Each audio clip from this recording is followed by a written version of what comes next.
Hello, ladies and gentlemen. I am BorderWise, and welcome back to From the Depths, where I'm going to roast my own designs for a bit, because there comes a point in playing From the Depths when you just make a craft that is kind of a lemon, and it was promising, but it just doesn't work. And unfortunately, what you're looking at here is just such a craft. I had great fun building this. It's a novel idea in a number of ways, and it just hasn't panned out. Like, remember, failure is a learning experience. So, what this thing is, and it just occurred to me I should probably do this, because it's designed to fight with cram cannon set to ×2 speed. Yes, I know it's weird. So this is the CRAMada Goose. And yes, that is a pun on Canada Goose. I actually still kind of like this thing. It was built on stream for my my ongoing campaign playthrough of Niger, using crams only, which is only remotely possible, really, if you double cram speed, or maybe I'm just bad at the game, who knows. But anyway, so whole 2.5 hours dedicated to building this thing, and then everything seemed hunky-dory, and then off-camera testing revealed that this thing has major problems. So this video is all about, I guess, being honest. Like, you do sometimes have to look at your own craft and, like, kind of admit that you did things wrong. And that's how we learn. We admit our mistakes. And so, let's go into this a little bit, I guess. So, also, I feel this is quite fair because I've roasted any number of craft on the channel before, back when I did Subscriber Craft Review, when I do Weird and Wonderful. I critique craft all the time. But yeah, time for me to roast myself a little bit. So, let's just start with the basic premise. The CRAMada Goose is supposed to be a larger, meaner version of the packing duck, which, yes, that is a cram cannon. That is a cram cannon pun. And this is the packing duck as it is now. And this duck is actually quite good. Like, you know, it works much better than you'd think. It does just fine against Deep Water Guard designs. It's reasonably cheap. It's got crams that can shoot down a flying squirrel, and it's just generally okay. But we needed a bigger, meaner version of that, and so that's where the CRAMada Goose comes from. And yes, there's a theme here. We got duck, we got goose. Eventually there will be a swan. But this was a noble first attempt, and it's just not working very well. Okay, duck, you go away for a second. And so let's get into it. Why is this thing not working particularly well? Well, first off, sometimes when you combine good ideas, they don't work out as well. For a start, this thing is got the wrong hull for the kind of ship it is. So this is a hydrofoil. It's got these custom what the hell are these things called again? These are well, they're custom rudders. So these things are very good at keeping things out of the water, and this thing is just flying along. And very fast, actually. It has a top speed of, well, about 100 meters per second, more than that. So it goes quite fast, and it's got lots of cram cannons. It's got this main cram up here. All of these are are kind of party mix crams. So they're mostly fragmentation set to 180 degrees with a timed fuse. For essentially improvised anti-air. Don't usually use crams as AA. I'm doing it because cram only neater. I can only use crams. And yeah, so it's got these 4 secondaries, this big main one, and, like, you know, it should dish out decent firepower. It's got a LAM system even, which I tend to forget about. It's got missile interceptors, so it can defend itself quite nicely. It's got pretty thick armor too. So if we do this, you see it's got the nice spammy checkerboard pattern. So it's this. In this case, it is metal mixed with reinforced wood, because I thought that would make a nice change. And yeah, it's even got a log cabin in here. So this I'm extremely proud of, because this was a suggestion on stream, and it was just very nice. And there's cameras in there, and there's a wood stove, kind of. So.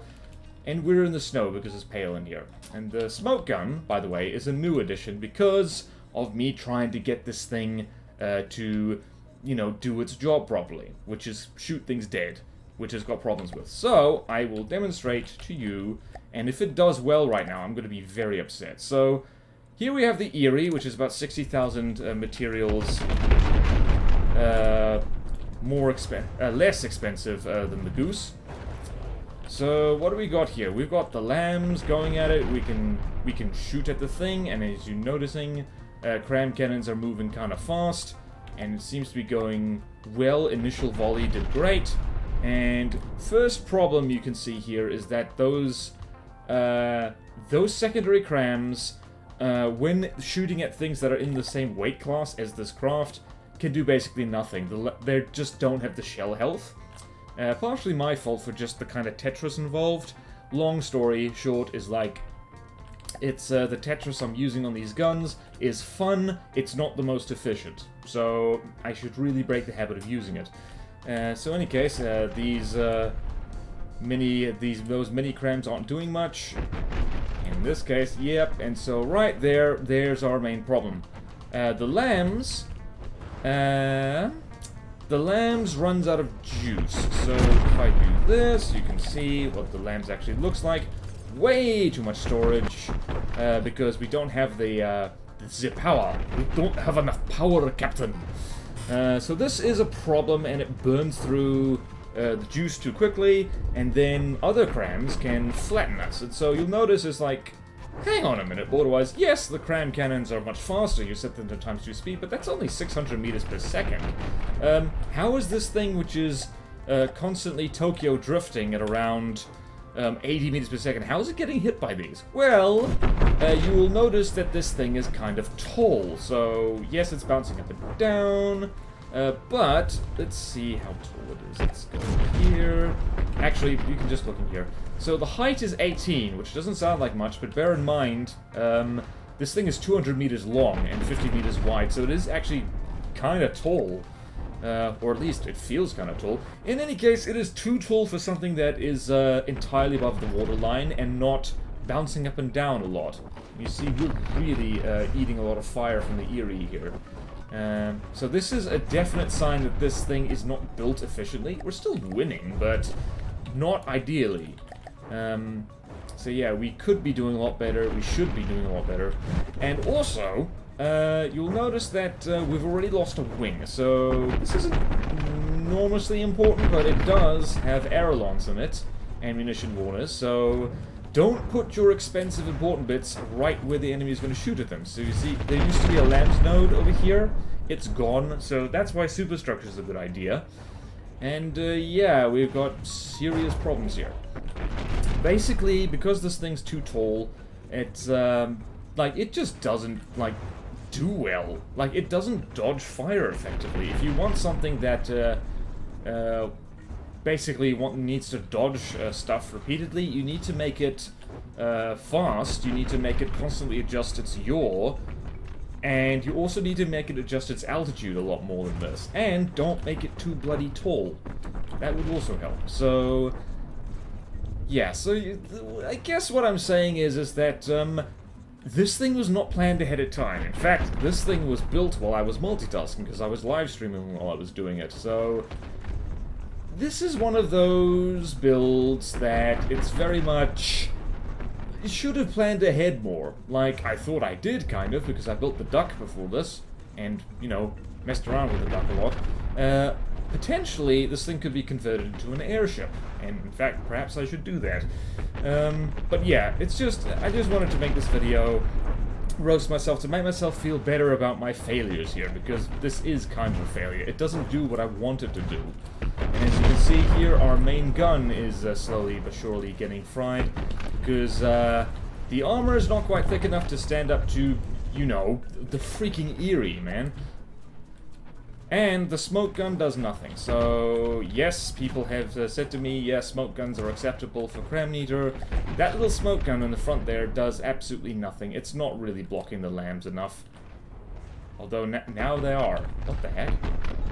Are we finally winning? Now we're switching to the other side, so actually, yeah, we're gonna win. But we're not winning hard enough. We could do so much better than this. So yeah, that's basically it for me roasting myself. Thankfully, this is from the depths we're talking about. Every failure is a learning experience, so what to do. Firstly, main gun, needs to be much better and less wasted space in here, because there's a lot of wasted space in here that's not really doing anything satisfactory. These offset guns, they're a cool idea, but, like, you know, in the space that you could have 2 of these, you could have 1 turret that's like twice as big and twice as strong. Hell, you could have more of these, which do the same job, but are just, you know, better at it. And also, the lambs needs to be bigger, need to plan the lambs ahead of time. It always helps to plan your active defenses ahead of time. Really should have also stuck missile interceptors on the turrets, like I usually do. So yeah, I've got a long list of things to do. I might rebuild this thing from scratch, I might try and salvage it. Who knows? Let me know what you think I should do. Also, go check out the CRAMada playthrough, because it's great fun. So yeah, that's about it for me roasting myself, or at least roasting my designs. We are technically winning. This combat test, embarrassingly enough, is actually the one that's been going the best so far. But it's taken too long, and that's no good. Maybe I should be more gentle with myself, because the Eerie is actually kind of strong. The new Eerie is kind of freaking strong, yo. Also, missile interceptors don't really do anything against times 2 speed crams, I tend to find. But anyway, thank you all so much for watching. Please like, comment, subscribe if you want to see more videos like this. Support me on Patreon. Or YouTube membership if you like. It really helps, and there's fun perks in it for you. Thank you to all my current supporters, and I will see you, ouch, next time in From the Depths. This video was weird, but I felt like making it, so here we are. Farewell.